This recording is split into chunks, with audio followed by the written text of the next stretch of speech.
Hey YouTube, welcome to the Off-Grid Mountain Homestead. I'm going to continue my grid down communication series.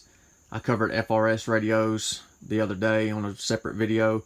I'll link it in the description of this video, so if you haven't seen that one, please go check it out. Part 2 of the grid down series would be MURS radios, or multi-use radio service. These broadcast between 151 and 154 megahertz, so it's a VHF signal. You got 5 channels. First three channels are narrowband, channels 4 and 5 are wideband. I'll scroll through the channels for you. These are dual banders, so you can broadcast wherever your little notch is. You're broadcasting on that channel, but you can receive from both. So that's handy, especially in a grid down. You need OPSEC. You can have one of your buddies send on one and another one send on another, so people can't hear both sides of your conversation. You can put, like I said, put privacy codes in here, so it makes them even more encrypted.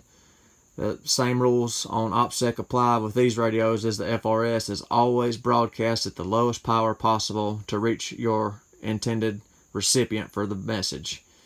So people further out cannot hear you. That's the standing protocol for radio usage, an OPSEC. Lowest power to reach who you need to reach. So just remember that on any radio platform.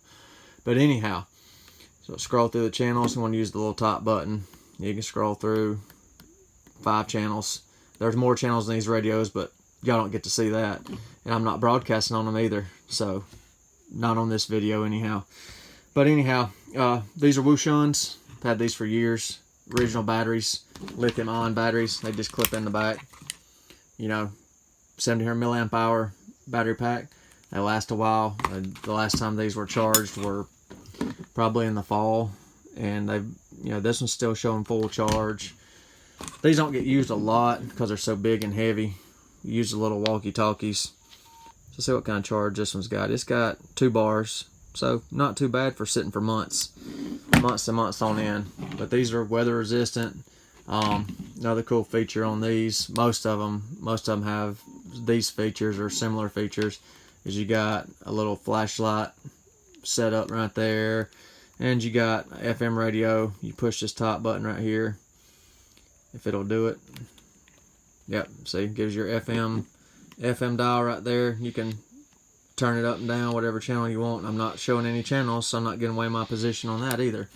But anyhow, these are governed by the FCC, as is all communications in the United States. These are governed by 47 CFR Part 95. So before you use a MURS radio, be sure to check out the FCC's website and make sure you're a legal beagle and follow all the rules, so you don't get in trouble, because you could get popped with a $10,000 fine if you use these incorrectly.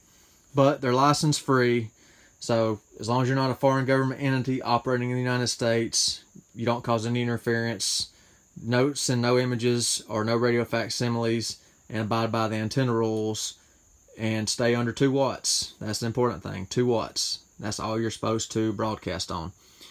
A lot of the radios out there do 7, 8, 9, 10 watts, so they're not technically legal. Maybe you could set one back for grid down.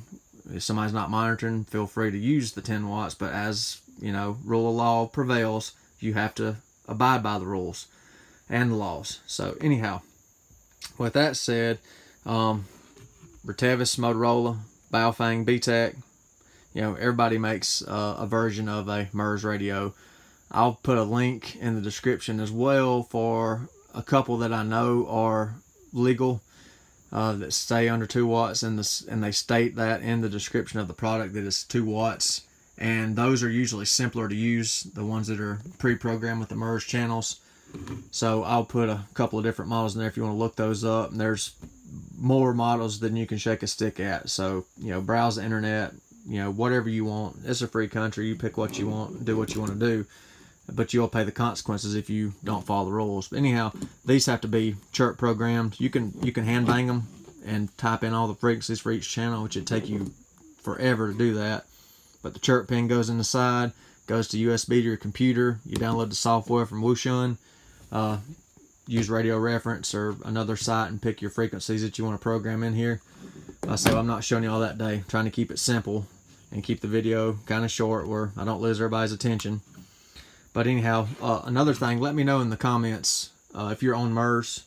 You don't give me your position or nothing or where you're at. Just let me know if you've used MURS or on the MURS platform in your community, or family, friends, etc. So the antennas, 60 foot is the max, or 20 foot above a structure on your property. These are VHF frequency, so you get a little better signal propagation in terrain than UHF. UHF gets blocked a little easier. VHF goes a little bit further. So there's another little thing that makes these go further out than FRS or GMRS for the wattage.